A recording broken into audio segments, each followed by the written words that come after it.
बिस्मिल्लाहिर्रहमानिर्रहीम, अस्सलाम वालेकुम। हम जनरल फार्मा पढ़े थे और आज हमारे पास टॉपिक है ड्रग डिस्ट्रीब्यूशन। तो हमने देखा कि ड्रग को डिफरेंट रूट्स के थ्रू बॉडी के अंदर एडमिनिस्टर किया गया, देन उसकी अब्जॉर्प्शन हुई और अब हम देखेंगे कि वो जो ड्रग हमारे पास अब्जॉर्ब हुआ था वो डिस्ट्रीब्यूट कैसे होगा। तो जो ड्रग ब्लड स्ट्रीम के अंदर एंटर हुआ था अब वो रिवर्सिबली ब्लड स्ट्रीम से बाहर निकलेगा और इंटरस्टिशियम या एक्स्ट्रा सेलुलर फ्लूइड के अंदर जाएगा और देन वहाँ से सेल्स ऑफ द टिश्यू के अंदर एंटर हो जाएगा। So this is known as drug distribution. अब इसकी कुछ कैरेक्टरिस्टिक्स भी हमारे पास आ जाती है, जैसे पैसिव प्रोसेस है और इसमें जो मूवमेंट है वो अलोंग द कंसनट्रेशन ग्रेडियंट होगी और इसके अलावा ये नॉन यूनिफॉर्म है, यानी जो ड्रग है वो किसी एरिया में ज़्यादा डिस्ट्रीब्यूट होगा और किसी में कम। अब कुछ फैक्टर्स इसकी डिस्ट्रीब्यूशन को इफेक्ट करते हैं, जैसे ब्लड फ्लो है, कैपिलरी परमिएबिलिटी है। तो हम ब्लड फ्लो को देखते हैं कि जिस तरफ ब्लड फ्लो ज़्यादा होगा उस तरफ ड्रग की डिस्ट्रीब्यूशन होगी। जैसे अगर हम देखें कि ब्रेन, लीवर और किडनी में ब्लड फ्लो ज़्यादा है as compared to muscles, adipose tissue, skin and viscera से, तो ब्रेन, लीवर और किडनी की तरफ हमारे ड्रग की डिस्ट्रीब्यूशन ज़्यादा होगी। जैसे अगर हम देखें कि थायोपेंटल जो ड्रग है जब ये इसकी डिस्ट्रीब्यूशन होगी तो ये CNS के अंदर रैपिडली एंटर होगा और वहाँ एनेस्थीसिया प्रोड्यूस करेगा। अब जब इसकी डिस्ट्रीब्यूशन होगी स्केलेटल मसल की तरफ तो जो प्लाज्मा में इसकी कंसंट्रेशन है वो कम हो जाएगी, जिसकी वजह से CNS में भी इसकी कंसंट्रेशन कम होगी और कॉन्शियसनेस रिगेन हो जाएगी। दूसरा फैक्टर हमारे पास आ जाता है कैपिलरी परमिएबिलिटी। अब कैपिलरी परमिएबिलिटी को डिटरमाइन करने के लिए हमारे पास है कैपिलरी स्ट्रक्चर और केमिकल नेचर ऑफ ड्रग। तो कैपिलरी स्ट्रक्चर में भी दो मज़ीद स्ट्रक्चर्स हमारे पास आएंगे, एक है कॉन्टिन्यूस कैपिलरी स्ट्रक्चर और दूसरा discontinuous capillary structure. Continuous capillary structure में हमारे पास स्लिट जंक्शंस मौजूद नहीं होंगी एंडोथेलियल सेल्स के दरमियान, लेकिन जो डिसकॉन्टिन्यूस कैपिलरी स्ट्रक्चर है उनमें जो हमारे पास एंडोथेलियल सेल्स होते हैं उनके दरमियान स्लिट जंक्शन मौजूद होंगी। अब हम इसकी डिटेल देख लेते हैं कि जैसे हमारे पास लीवर और स्प्लीन है, इसके जो कैपिलरीज हैं उनमें जो एंडोथेलियल सेल्स मौजूद हैं उनके दरमियान स्लिट जंक्शंस मौजूद होंगी, यानी कि उनकी जो कैपिलरीज हैं वो डिसकॉन्टिन्यूस हैं, जिसकी वजह से जो लार्ज प्लाज्मा प्रोटीन्स हैं वो उनमें से पास कर सकते हैं। लेकिन अगर हम ब्रेन में देखें तो उसका जो कैपिलरी स्ट्रक्चर है वो कॉन्टिन्यूस है, यानी उनमें कोई स्लिट जंक्शंस मौजूद नहीं है। अब जिस ड्रग ने ब्रेन के अंदर एंटर होना है उसको फिर उसके एंडोथेलियल सेल्स के अंदर से गुजर के जाना होगा या फिर एक्टिव ट्रांसपोर्ट के ज़रिए अंदर जाना होगा। जैसे कि अगर हम देखें कि लीवोडोपा है वो एक स्पेसिफिक ट्रांसपोर्टर के थ्रू अंदर एंटर होती है ब्रेन के। तो अब अगर हम ब्रेन में देखें जो लिपिड सोल्यूबल ड्रग होंगे वो आराम से CNS के जो एंडोथेलियल सेल्स हैं यानी जो मेम्ब्रेन है उनमें से गुजर जाएंगे, लेकिन जो आयनाइज्ड या पोलर ड्रग होंगे वो एंडोथेलियल सेल्स के थ्रू पास नहीं कर सकेंगे क्योंकि वहाँ कोई स्लिट जंक्शन मौजूद नहीं है और वो मेम्ब्रेन को क्रॉस भी नहीं कर सकते। इसी चीज़ को हम कहते हैं ब्लड ब्रेन बैरियर। ये जो नेक्स्ट पेज पर डायग्राम दी हुई है यहाँ उन्होंने एंडोथेलियल सेल ऑफ लीवर दिखाया है, जिसमें हम देख सकते हैं कि बेसमेंट मेम्ब्रेन है पहले और फिर बाद में स्लिट जंक्शंस है दो एंडोथेलियल सेल्स के दरमियान और इसी स्लिट जंक्शन के दरमियान से लार्ज मॉलिक्यूल्स पास करेंगे। और अगर हम स्ट्रक्चर ऑफ ब्रेन कैपिलरी देखें तो बेसमेंट मेम्ब्रेन के बाद यहाँ टाइट जंक्शन है, यानी कि दरमियान में कोई स्लिट जंक्शन नहीं मौजूद। नेक्स्ट हमारे पास थर्ड फैक्टर आ जाता है binding of drug to the plasma protein and tissue. तो जो ड्रग है वो प्लाज्मा प्रोटीन के साथ भी बाइंड करेगी, टिश्यू प्रोटीन के साथ भी बाइंड करेगी, इसके अलावा उसकी हाइड्रोफोबिसिटी भी इफेक्ट करेगी। तो प्लाज्मा प्रोटीन के साथ बाइंडिंग में क्या होगा कि जो ड्रग है वो प्लाज्मा प्रोटीन के साथ बाइंड करेगी और इसके अलावा वहाँ स्टोर हो जाएगी। ये जो हमारे पास प्लाज्मा एल्ब्यूमिन है ये मेजर ड्रग बाइंडिंग प्रोटीन के तौर पे एक्ट करता है और ड्रग रिजर्वोयर के तौर पे एक्ट करता है। अब जब हमारे पास किसी ड्रग की जो फ्री कंसंट्रेशन है वो कम होगी तो जो ड्रग यहाँ स्टोर था वो उस वक्त काम आएगा। नेक्स्ट हमारे पास आता है binding to the tissue protein. तो अब ये जो बाइंडिंग है ये फ़ायदेमंद भी होगी और नुकसानदेह भी होगी। फ़ायदेमंद इस तरह कि जो ड्रग टिश्यू के साथ बाइंड करेगी वो बाद में हमारे पास प्रोलॉन्ग्ड इफेक्ट देगी, लेकिन इसके अलावा वहाँ टॉक्सिसिटी भी काज कर सकती है। जैसे कि अगर हम देखें कि जो एक्रोलीन है वो रीनल सेल्स के अंदर जब एक्यूमुलेट होती है तो वहाँ टॉक्सिसिटी काज करती है।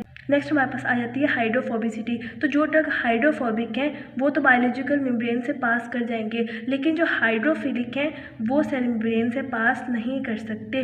नेक्स्ट हमारे पास आता है वॉल्यूम ऑफ डिस्ट्रीब्यूशन। तो ये एक अपेरेंट वॉल्यूम है, यानी सिर्फ एक ख्याली वॉल्यूम है और इस वॉल्यूम का सिर्फ अंदाज़ा लगाया जाता है, एक्यूरेट वैल्यू इसकी नहीं हमें मालूम होती। तो वॉल्यूम ऑफ डिस्ट्रीब्यूशन अब क्या होता है कि वो वॉल्यूम जो किसी भी ड्रग को अपने अंदर डिस्ट्रीब्यूट करने के लिए रिक्वायर होता है उसको हम वॉल्यूम ऑफ डिस्ट्रीब्यूशन कहते हैं। जैसे सपोज़ ये हमारे पास एक ड्रग की वैल्यू अमाउंट है और ये टोटल बॉडी वॉल्यूम है। अब हमने इसके अंदर इस ड्रग को एडमिनिस्टर किया और ये जो कलर्ड एरिया है ये सिर्फ इतनी अमाउंट में डिस्ट्रीब्यूट हुआ। तो ये जो कलर्ड एरिया है ये वो वॉल्यूम था जो कि रिक्वायर्ड था ड्रग को अपने अंदर डिस्ट्रीब्यूट करने के लिए, और इसको हम बोलेंगे वॉल्यूम ऑफ डिस्ट्रीब्यूशन। अब इसका हमारे पास फॉर्मूला आ जाता है volume of distribution is equal to amount of drug administered in the body over जितना हमारे पास प्लाज्मा कंसंट्रेशन के अंदर पहुंचा। जैसे कि अगर हम देखें कि हमने 10 मिलीग्राम ड्रग एडमिनिस्टर किया था बॉडी के अंदर, और बाद में जब हमने प्लाज्मा के अंदर चेक किया तो वहाँ सिर्फ 1 मिलीग्राम मौजूद था। अब हम इसको डिवाइड करेंगे तो हमारे पास आ जाएगा 10 लीटर, यानी कि 10 लीटर वो वॉल्यूम था जो कि रिक्वायर्ड था इस ड्रग को अपने अंदर डिज़ोल्व करने के लिए। अब इस ड्रग की distribution different compartments of the body के अंदर होती है, लेकिन बुक में उन्होंने वाटर कंपार्टमेंट डिस्कस किया है तो हम उसको देख लेते हैं। तो डिस्ट्रीब्यूशन इनटू वाटर कंपार्टमेंट हम पहले डायग्राम से देख लेते हैं कि जो हमारे पास टोटल बॉडी का वॉल्यूम है, वाटर वॉल्यूम, वो 42 लीटर है, जिसमें से 28 लीटर इंट्रासेलुलर वॉल्यूम है और 14 लीटर एक्स्ट्रा सेलुलर वॉल्यूम है। अब एक्स्ट्रा सेलुलर वॉल्यूम में भी 10 लीटर हमारे पास इंटरस्टिशियल फ्लूइड वॉल्यूम आ जाता है और इसके अलावा 4 लीटर हमारे पास प्लाज्मा वॉल्यूम आ जाता है। अब कुछ ड्रग्स ऐसे हैं जो सिर्फ हमारे पास इंटरस्टिशियल वॉल्यूम के अंदर डिस्ट्रीब्यूट होते हैं, कुछ ऐसे हैं जो सिर्फ प्लाज्मा वॉल्यूम के अंदर होते हैं, कुछ होते हैं जो दोनों के अंदर होते हैं, और कुछ ऐसे हैं जो तीनों के अंदर डिसॉल्व होते हैं, और पूरे बॉडी वाटर कंपार्टमेंट के अंदर भी डिसॉल्व होने वाले कुछ ड्रग्स मौजूद होते हैं। तो अब हम इनकी डिटेल देख लेते हैं। अब अगर हम प्लाज्मा कंपार्टमेंट में देखें तो वो लार्ज मॉलिक्यूलर वेट ड्रग्स जो कि प्लाज्मा प्रोटीन के साथ बाइंड हो जाएंगे और वहाँ मौजूद रहकर डिस्ट्रीब्यूट होंगे बॉडी के अंदर। ये ड्रग डिस्ट्रीब्यूट होंगे 6% of the total body weight volume में। अब सपोज एक आदमी जिसका 70 kg वेट है उसके अंदर ये 4 लीटर बॉडी फ्लूइड के अंदर डिस्ट्रीब्यूट होंगे, जैसे हमारे पास हेपरीन होता है। अगर हम कैलकुलेशन के बाद वॉल्यूम डिस्ट्रीब्यूशन निकालें और इसकी वैल्यू 5 लीटर आ जाए, 3 लीटर आ जाए, 2 लीटर आ जाए, 1 लीटर आ जाए, तो इसका मतलब यही है कि वो प्लाज्मा के अंदर डिस्ट्रीब्यूट होगा। अब हम एक्स्ट्रा सेलुलर फ्लूइड में देख लेते हैं। तो वो लो मॉलिक्यूलर वेट ड्रग्स जो कि हाइड्रोफिलिक हैं वो एंडोथेलियल स्लिट जंक्शंस के अंदर से मूव करेंगे, क्योंकि ये हाइड्रोफिलिक है, प्लाज्मा मेम्ब्रेन के अंदर से तो पास कर नहीं सकते। तो ये हमारे पास टोटल बॉडी वेट वॉल्यूम के 20% में डिस्ट्रीब्यूट होंगे। और अगर इसी तरह हम 70 kg के एक मैन के अंदर देखें तो वहाँ ये 14 लीटर तक डिजोल्व होंगे, जैसे कि हम अमाइनो ग्लाइकोसाइड होता है।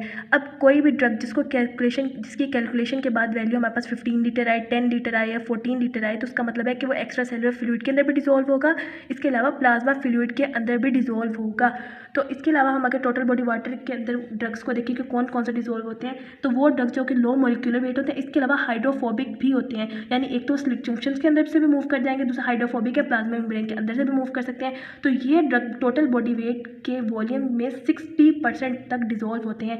सेम वही बात अगर 70 kg के एक आदमी के अंदर देखा जाए तो ये 42 लीटर तक डिजोल्व होते हैं, और यही हमारे पास टोटल वाटर वॉल्यूम की वैल्यू थी। तो अब अगर हम इथेनॉल को देखें तो इसका जो अपेरेंट वॉल्यूम है वो 42 लीटर ही बन रहा है। ये डिजोल्व होगा टोटल बॉडी वाटर के अंदर, एक्स्ट्रा सेलुलर फ्लूइड के अंदर भी, और इसके अलावा प्लाज्मा फ्लूइड के अंदर भी।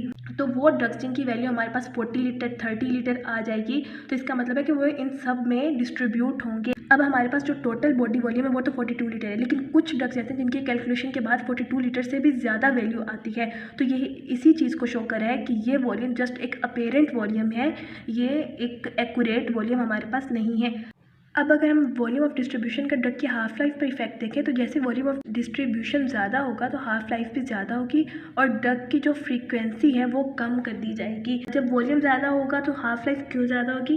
क्योंकि जो ड्रग है हमारे पास वो पूरी बॉडी में फैल चुका है, और जो एलिमिनेटिंग ऑर्गन्स हैं उनके पास नहीं जा रहा, तो इसलिए उसका जो ड्यूरेशन है बॉडी में स्टे करने का वो भी ज़्यादा हो जाएगा, और फिर हम डोजेज की जो फ्रीक्वेंसी है वो कम कर देंगे। लेकिन अगर वॉल्यूम ऑफ डिस्ट्रीब्यूशन कम हो चुका है तो हाफ लाइफ भी कम हो जाएगी, और हमें फिर ड्रग की जो फ्रीक्वेंसी है वो ज़्यादा करनी पड़ेगी। So that's all about drug distribution.